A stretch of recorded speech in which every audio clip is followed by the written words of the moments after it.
Rules से, तो उसका जो वीज़ा रेशो है वो हाई हो जाता है। आप कम लोगों में से होते हैं और कम लोगों में कम लोगों को वो रिफ्यूज़ करते हैं। उन्हीं लोगों को रिफ्यूज़ करते हैं जो रिफ्यूज़ होना चाहिए। लेकिन हाईएस्ट अप्लाई वाली कंट्रीज़ में अगर आप अप्लाई करते हैं जहाँ पर रश लगा हुआ है, हर बंदे ने इटली में डालना है, हर बंदे ने जर्मनी में डालना है, तो फिर वो लोग थोड़ा सा उनसे गलतियां भी हो जाती हैं और आप जो बिल्कुल अच्छा केस होते हैं बाज़ वक़्त आपके ऊपर भी छुरी चल जाती है और आप भी हैरान हक्के बक्के रह जाते हो। लेकिन ये इस वीडियो के ज़रिए मैं अभी मुझे एक बात याद आई है, तो मैं एक बात आपसे कह दूं,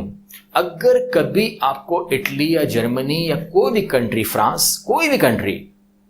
अगर रिफ्यूज़ करती है और आप समझते हो कि ये ज़्यादती हुई है, क्योंकि आपको पता होता है कि मेरे डॉक्यूमेंट सही हैं या गलत हैं, अगर गलत है तो फिर तो आपने गलत ही किया है, ठीक है ना, फिर तो आप अपील तो क्या, आपको तो बस क्या कहना चाहिए। लेकिन अगर आप समझते हो कि you are a right person and every document is okay, आपको कोई प्रॉब्लम नहीं है, आप उस पर लड़ सकते हो, तो फिर एक टिका के जो है आप अपनी एक एप्लीकेशन बनाएं और वो वहाँ पर सबमिट करवाएं, अपील दायर करें बाकायदा लॉयर के थ्रू और बोलें कि आपने मुझे क्यों रिफ्यूज़ किया। और मेरा एक्सपीरियंस ये कहता है, मेरा जो तजर्बा वो ये कहता है कि हमने उसके बाद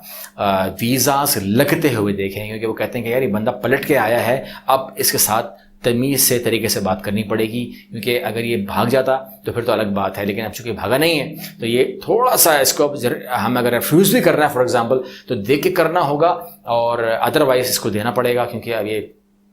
सच्चा लग रहा है, क्योंकि सच्चा आदमी ही वापस आएगा, कभी भी झूठा आदमी पलट के नहीं आएगा। आपने उसको रिफ्यूज़ कर दिया, वो बोलेगा मेरा तुक्का नहीं लगा।